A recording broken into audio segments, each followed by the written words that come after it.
Olá, boa noite para você. A polícia pediu a prisão de mais um parente no caso da família carbonizada em São Bernardo do Campo, na Grande São Paulo. A filha do casal já é suspeita de envolvimento na morte do pai, da mãe e do irmão.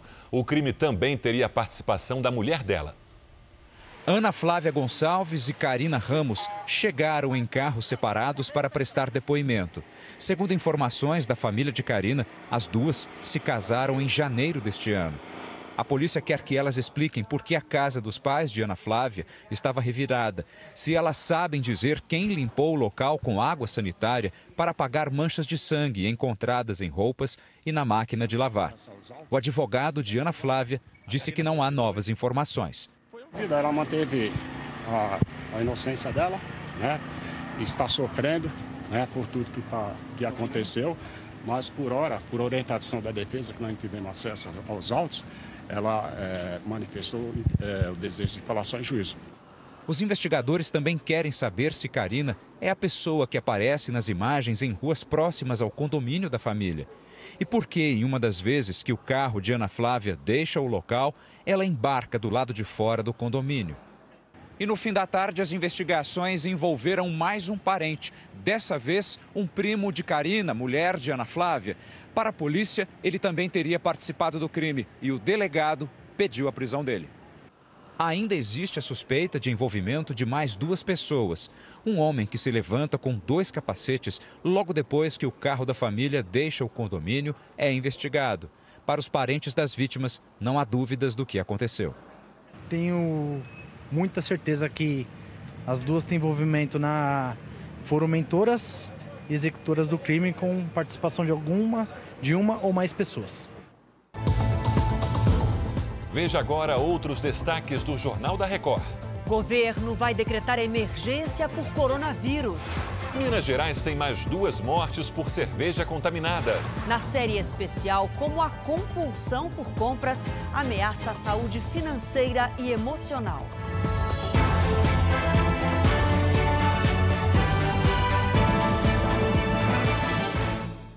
Oferecimento Ágora. Investir transforma incertezas em planos. Invista com a gente.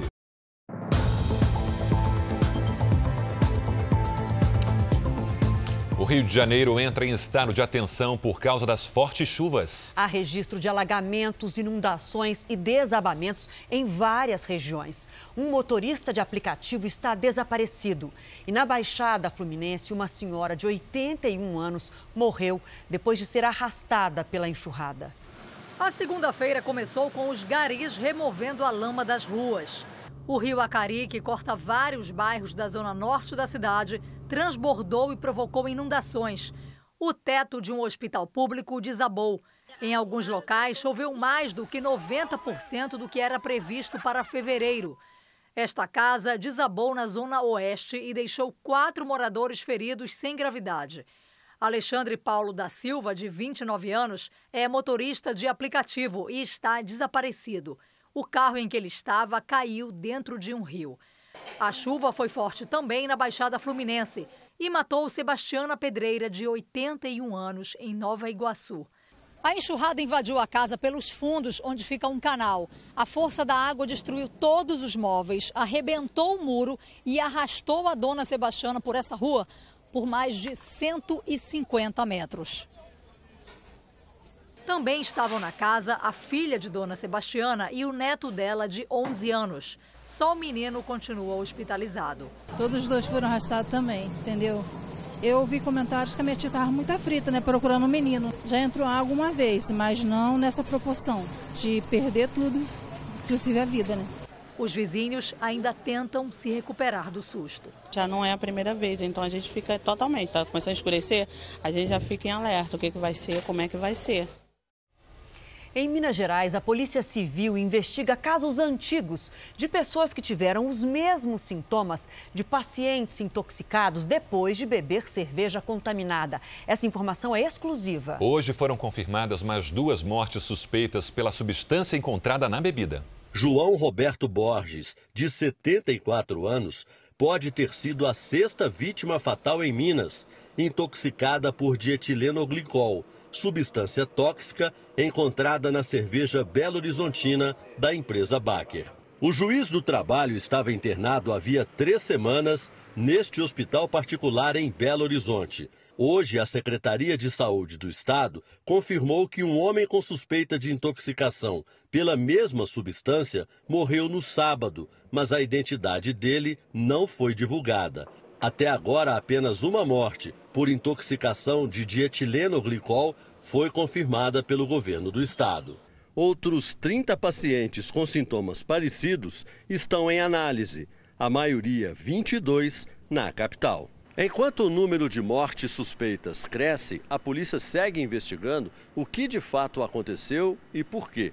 A prioridade são os casos mais recentes, embora já se tenha notícias de problemas de saúde semelhantes no passado. O chefe da Polícia Civil afirma que há 6 casos sendo investigados. Casos antigos do começo do ano passado, que chegaram essas informações, pessoas que se internaram com um quadro com diagnóstico semelhante. Rayane, de 30 anos, diz que levava uma vida normal um ano atrás.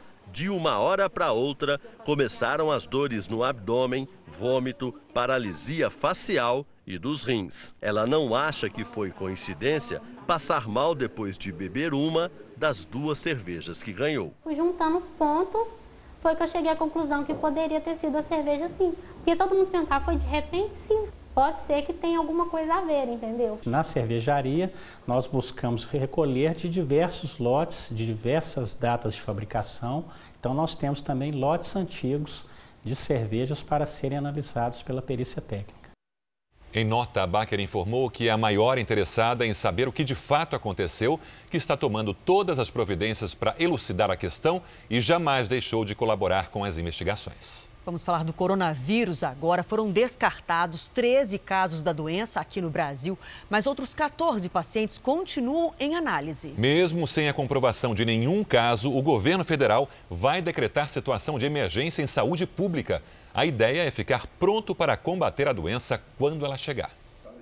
Logo de manhã, o governo fez uma reunião para tratar do combate ao coronavírus e anunciou que o Brasil reconheceu o alerta de emergência sanitária internacional. A medida é uma forma de agilizar a compra de equipamentos e a montagem do local que vai receber brasileiros que serão repatriados da região da China mais atingida pela epidemia.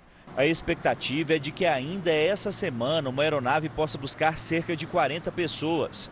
Uma licitação para a contratação do avião vai ser elaborada.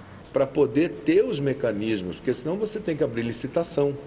Senão você leva 15, 20 dias para poder conseguir se movimentar quando você está no status normal da lei de licitações e compras. Quando os resgatados retornarem ao Brasil, devem passar um período isolados, de cerca de 18 dias. Os Ministérios da Saúde e da Defesa avaliam 2 bases militares, uma em Anápolis, Goiás, e a outra em Florianópolis, Santa Catarina, para que os brasileiros repatriados da China fiquem em quarentena sanitária até que seja descartada a possibilidade de contaminação. Uma medida provisória para regulamentar esse isolamento vai ser editada pelo governo. Não serão trazidos para o Brasil quem estiver com sintomas da doença. Conversei agora com o Ernesto. Ele vai cotejar as informações com o nosso embaixador na China, bem como vai entrar em contato com o embaixador da China do Brasil para fechar logo e acabar com essa novela. Bom, e até o momento, 426 pessoas morreram e mais de 19 mil foram infectadas na China. Vamos conversar ao vivo com a nossa correspondente na Ásia, Cíntia Godoy. Bom dia para você aí, Cíntia. O hospital especial para atender essa crise do coronavírus ficou pronto depois de 10 dias, não é isso? Isso mesmo, Adriana. Boa noite a todos. É um hospital com 1.000 leitos e já está pronto para atender os pacientes. A equipe médica é formada por 1.400 profissionais de saúde do exército chinês. O hospital ainda está equipado com medicamentos usados no tratamento de pneumonia causada pelo coronavírus. E tem estrutura para fazer testes que identificam qual o estágio da doença. Médicos afirmam que 475 pessoas se recuperaram na China. E as autoridades aqui do Japão informaram agora há pouco que um navio cruzeiro que passou por Hong Kong foi colocado em quarentena, depois que eles confirmaram que um passageiro está infectado. Todas as 2.500 pessoas a bordo terão que passar por testes agora. Adriana, Sérgio. Obrigada, Cíntia. E da Ásia já seguimos direto para os Estados Unidos, agora com a correspondente Evelyn Bastos, porque aumentou o número de casos do coronavírus no país. Evelyn, boa noite para você. Mas quantos casos confirmados aí nos Estados Unidos? Boa noite, Adriana. Boa noite, Sérgio. Olha, com os 3 novos casos divulgados hoje, sobe para 11 o número de infectados pelo coronavírus em 5 estados americanos. O país continua em estágio de emergência de saúde pública e os 195 americanos retirados de Wuhan seguem em quarentena em uma base militar na Califórnia. Hoje, cientistas do Instituto de Virologia da Academia Chinesa de Ciências dispararam um alerta ao descobrir uma nova forma de transmissão da doença através do trato digestivo. A descoberta foi feita depois que cientistas encontraram material genético do coronavírus em amostras coletadas de pacientes infectados. De Nova York, Evelyn Bastos. Obrigada, Evelyn. E no R7.com você encontra um conteúdo exclusivo sobre o que é verdade e o que é mentira a respeito do coronavírus. O presidente Jair Bolsonaro fez hoje em São Paulo o lançamento da pedra fundamental do Colégio Militar da capital paulista. Numa área no Campo de Marte, aeroporto na zona norte de São Paulo, vai ser construído o 14º Colégio Militar do país. O presidente Jair Bolsonaro participou do lançamento da pedra fundamental das obras. Estava acompanhado por vários integrantes do governo. O presidente enalteceu a qualidade do ensino militar e criticou governadores que recusaram outro projeto, o da implantação de escolas cívico-militares, um modelo misto. 8 dos 9 governadores do Nordeste não aceitaram a escola cívico-militar. Para eles, a educação vai indo muito bem, formando militantes e desinformando, lamentavelmente. Aqui no Sudeste também, tivemos 2 governadores que não aceitaram. Entendemos perfeitamente. A questão político-partidária não pode estar à frente da necessidade de um país. Um jovem bem formado, ele será útil para si, para a sua família e para o seu país no futuro. O presidente também foi ao Centro de Preparação de Oficiais da Reserva. As primeiras turmas do Colégio Militar vão estudar aqui até que a sede fique pronta. A Pietra, filho de um sargento da Marinha, será uma das alunas do 6º ano. A bagagem que ela vai ter dentro do Colégio Militar, com certeza abrirão vários caminhos para que ela possa seguir, né, o rumo da vida dela, né, as melhores profissões, seja dentro das Forças Armadas ou lá fora. Né? A instalação de colégios militares em todas as capitais do país é uma promessa de campanha do presidente Jair Bolsonaro. Nestas escolas, a prioridade é para filhos de militares e as vagas restantes são preenchidas por aprovados em concurso. Aqui em São Paulo, o custo do projeto executivo para a construção do colégio foi bancado pela Federação das Indústrias do Estado. E foi na Fiesp que o presidente participou de um almoço com empresários e disse que o governo vai continuar com as reformas na economia. Ontem estive por alguns longos minutos com o Rodrigo Maia, presidente da Câmara. Conversamos mais um pouco sobre a reforma tributária e administrativa que está para chegar. Ele, obviamente, como o presidente de um dos poderes, né, na Câmara, no caso, tem se mostrado mais do que simpático, né? Ele quer ser protagonista nessa questão. Então, essas medidas, com o apoio do Parlamento brasileiro, que dão mostras mais do que suficientes para dentro e fora do Brasil que nós estamos no caminho certo. E foi dada a largada para as primárias das eleições americanas. Do lado republicano, Donald Trump concorre à reeleição. Já a oposição democrata ainda precisa escolher um candidato, o que acontece até julho, nesta fase das primárias.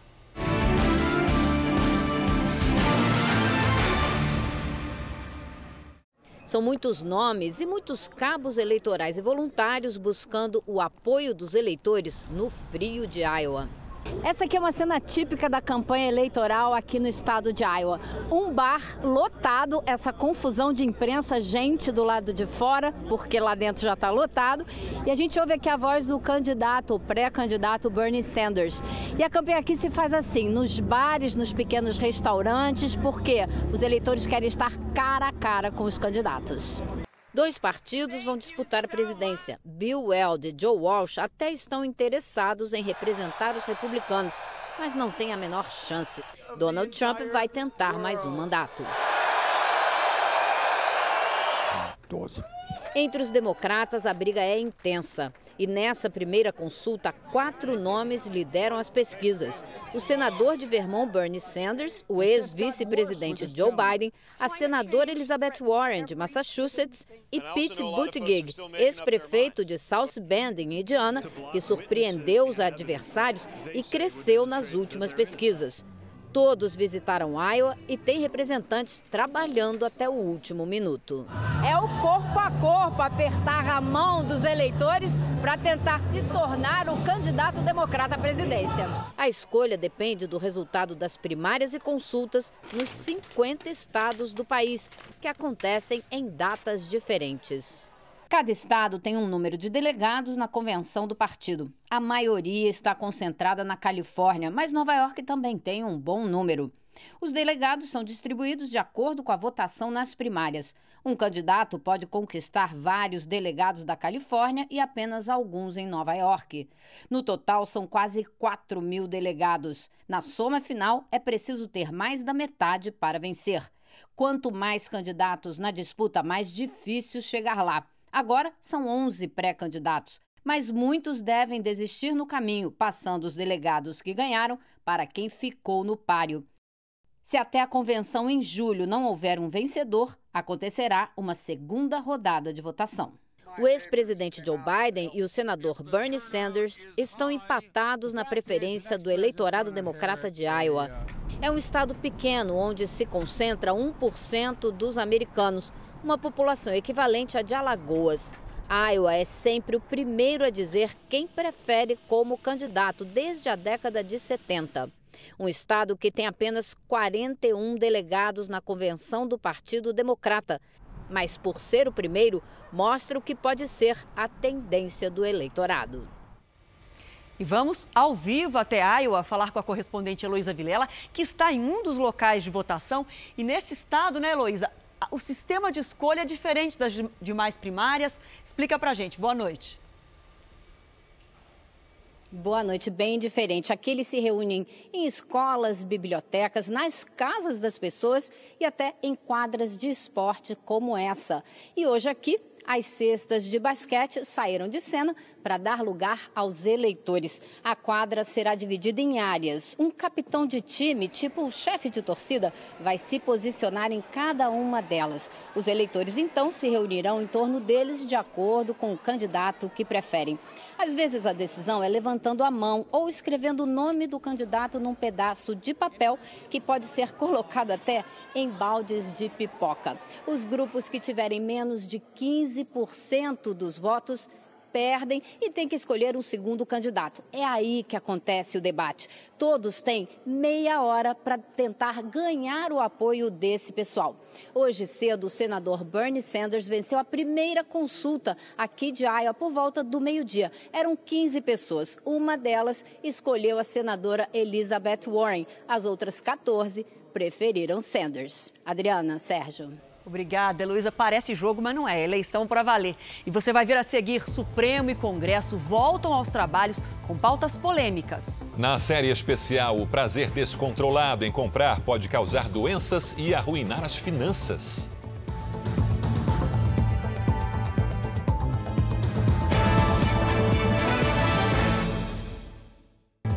Deputados e senadores voltaram hoje ao trabalho e prometem apressar as votações da pauta econômica. Na mensagem encaminhada pelo Planalto, o presidente Jair Bolsonaro pediu prioridade para a reforma tributária. Para a solenidade que reúne os três poderes, sobraram cadeiras vazias. Apenas 1/3 dos parlamentares compareceu. Quem levou a mensagem presidencial foi o ministro da Casa Civil, Onyx Lorenzoni.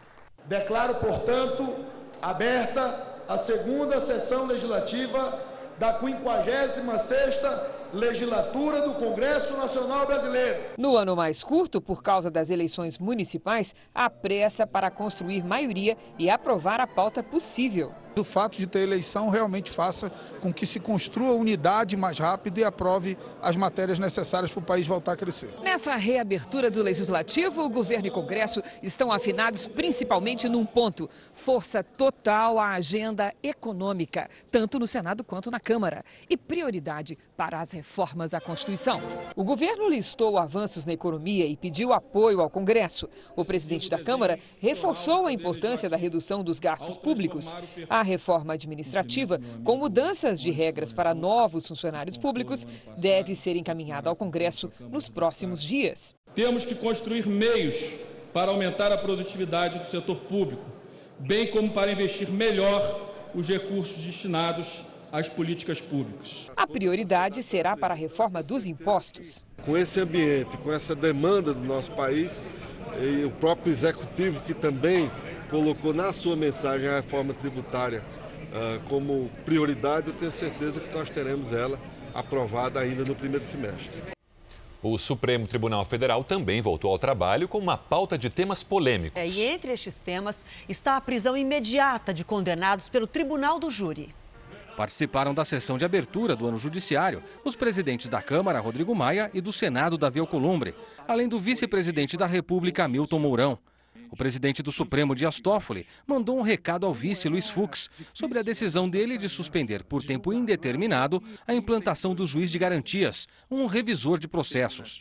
O tema estava no pacote anticrime, que entrou em vigor há 2 semanas. Gerar confiança, gerar previsibilidade e segurança jurídica. Esse é o objetivo primordial do Poder Judiciário, na atual quadra da história do país, em que se anseia pela retomada do crescimento econômico, do emprego e do desenvolvimento social e sustentável. Toffoli decidiu suspender a aplicação do juiz de garantias por 6 meses. Assim que assumiu o plantão judiciário, Fux mudou o entendimento. Hoje, o ministro que assumirá a presidência do STF em setembro marcou audiências públicas para debater o assunto, mas o julgamento ainda não tem data. Semana que vem, o Supremo decidirá a possibilidade de prisão imediata para condenados pelo Tribunal do Júri. Em seguida, será discutido o tabelamento do frete para caminhoneiros. Veja a seguir: ex-governadores Cabral e Pezão trocam acusações em depoimento na Justiça. E na nossa série especial, armário cheio e bolso vazio. Como escapar da tentação das compras.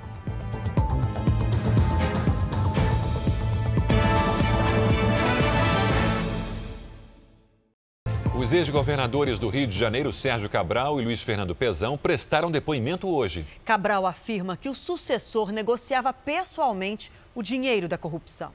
Cabral admitiu que Pezão recebia mesada milionária e era o responsável por negociar valores com empreiteiras e empresários do setor de transportes. Eu estabeleci junto com o Pezão o percentual de 5%, 3% para o meu núcleo, 1% para o núcleo dele, que era a Secretaria de Obras,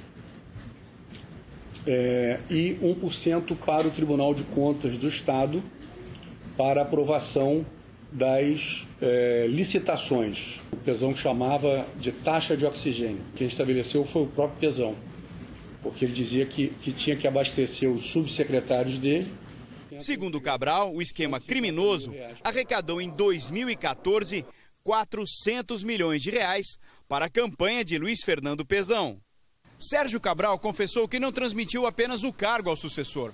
Passou também oficialmente a administração da propina a Pezão.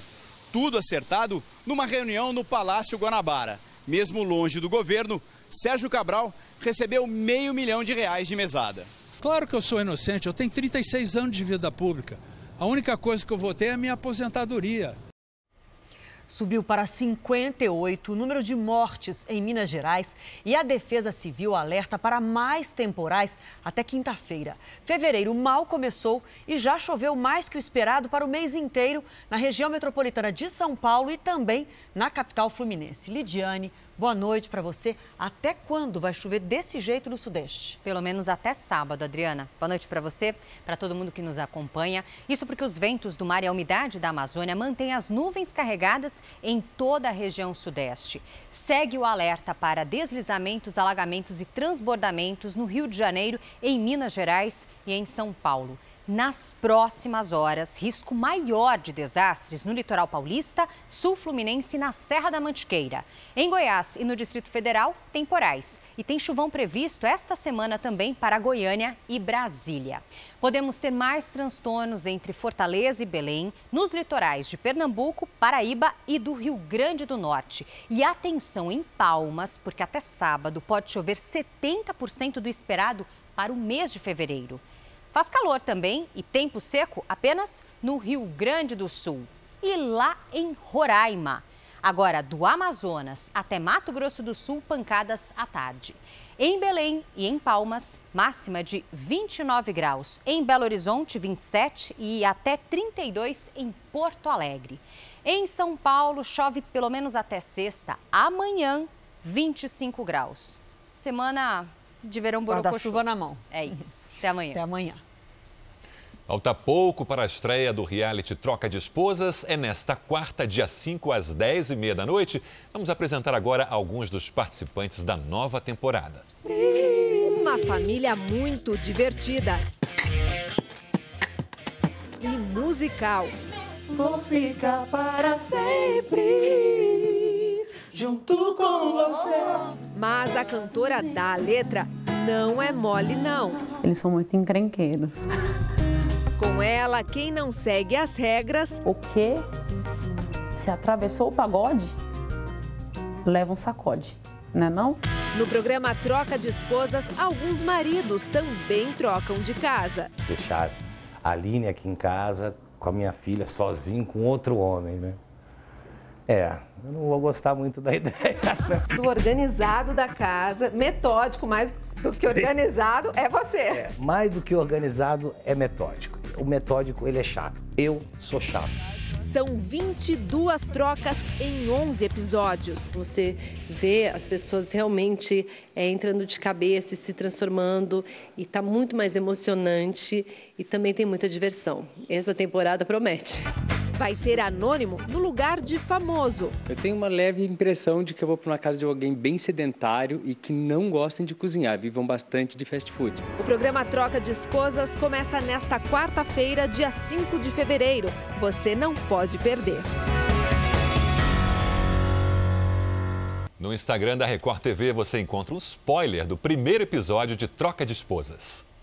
6 milhões de brasileiros são compradores compulsivos. O prazer em gastar pode ser um perigo para a saúde e para as finanças. A primeira reportagem da nossa série especial vai contar a história de duas mulheres. A Sônia, que precisou improvisar um guarda-roupa, e a Janaína, que anotou num diário os dias do ano em que não comprou nada.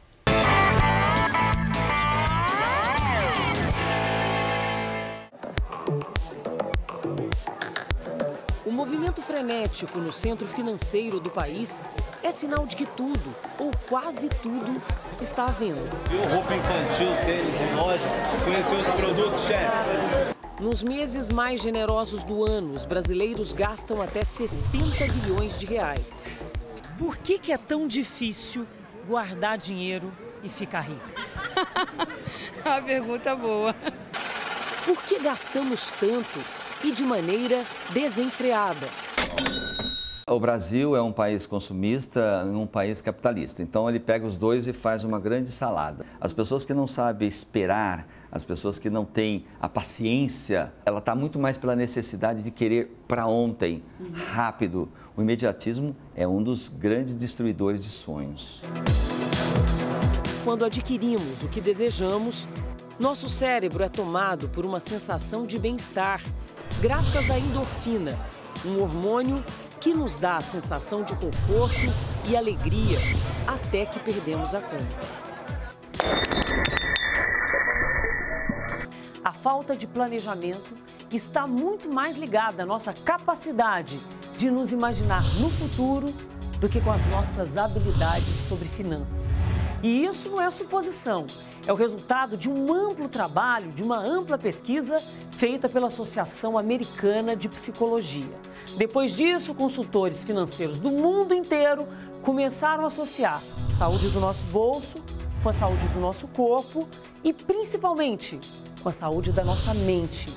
Mentes que podem ser milionárias, com ampla capacidade de produzir dinheiro, ou mentes descontroladas que podem levar a nossa saúde financeira à ruína, à beira da UTI. Se eu comprar um vai acabar, então eu vou comprar o que for servindo no meu pé, eu vou pegando. Peguei 8 e só usei acho que 2 ou foi 1, não sei. Sônia, manicure, 44 anos. Há 10, teve um quadro de depressão seguido de síndrome do pânico. Quase não saía de casa, mas as poucas vezes que ia para a rua, buscava conforto dentro das lojas. Prazer só nas compras. É aquela coisa boa de estar comprando e quando enche a sacola, que eu olho que sai da loja, aquele monte de sacola na mão, é um prazer imenso. Chego em casa radiante. Preferência por alguns tipos de objeto ou tudo que se encontra pela frente. Como a Sônia gosta muito de decoração, ela começou pela cozinha, com centenas de objetos, talheres, copos e taças. Só que o mesmo se repetiu nos quartos e na sala. Mas a compulsão se revelou mesmo com roupas e sapatos que quase ocuparam a casa inteira. A saída encontrada pelo marido foi essa: construir um pequeno closet, onde antes funcionava a lavanderia. Aqui, mesmo depois de ter doado muitas peças, a manicure, hoje sem emprego fixo, coleciona dezenas de peças, ainda com etiquetas. Comprei para usar numa festa e terminei não indo nessa festa e não usei o vestido. Esse daqui tem uma história, né? Eu passei, vi na loja, aí depois a loja só abria 10 horas e eu cheguei lá às 7h30, fiquei na porta da loja até abrir a loja para poder pegar. Armários improvisados se estendem pela varanda da casa, só para guardar centenas de pares de sapatos, de todos os tipos. Esse também comprei, mas não usei. Eu acho que eu não vou andar legal com ele. Então comprei para gastar mesmo. O impulso levou ao caos financeiro. Ela perdeu crédito, ficou com o nome sujo, deixou de realizar projetos importantes para a família. Acho que vira uma escrava, porque se depender de mim para me comprar algo grande aqui para casa ou fazer alguma coisa aqui em casa, eu não consigo. A compulsão por compras pode ser o sintoma de um transtorno, muitas vezes ligado a quadro de depressão, ansiedade ou até mesmo o transtorno obsessivo-compulsivo. É a chamada oniomia. Um vazio emocional, a gente chamaria. Que ela tenta preencher com coisas palpáveis. Né? Então, ela vai e compra. As mulheres têm maior tendência às compulsões por compras e homens têm mais tendências a compulsões por álcool, jogos e sexo. Mas o que separa um hábito corriqueiro de uma doença que atinge cerca de 3% dos brasileiros, quase a metade da população de diabéticos? A culpa era uma coisa que gerava mais ansiedade, que gerava mais compulsão. Então era um ciclo horroroso. Desde criança, em Minas Gerais, Janaína sentiu na pele vários tipos de compulsão. A primeira foi comida, a segunda foi na infância, a segunda foi a falta de comida na adolescência, que foi a anorexia. E aí depois, quando eu vim para São Paulo, foi estudo e trabalho. Num mercado competitivo na capital paulista, trabalhando mais de 12 horas por dia, começou a comprar, sem tempo de ir às lojas, pela internet mesmo. O que eu comprava online não servia, ficava estocado na minha casa. 1/3 do meu armário era coisa que eu nunca tinha usado. Até que o peso da compulsão levou o armário abaixo. E o dia que eu vi todas as minhas roupas no chão, eu falei, não, eu tenho um problema, eu preciso fazer alguma coisa a respeito. Janaína buscou tratamento, medicamentos, fez terapia e resolveu usar o próprio aprendizado num desafio para ajudar outras pessoas. Não cabe mais um átomo no meu armário. Prometi ficar 1 ano sem comprar roupas. E esse foi o diário de uma compradora compulsiva em recuperação. 1 ano sem comprar, 1 ano sem repetir roupa, só usando o que já tinha. 365 looks diferentes. Mudança de hábitos indispensáveis para a saúde da mente e o equilíbrio financeiro. Hoje eu consigo ver que alívio e felicidade e sensações de prazer são muito mais palpáveis quando a gente cuida mais da gente, ao invés de buscar felicidade em compras, em outras válvulas de escape.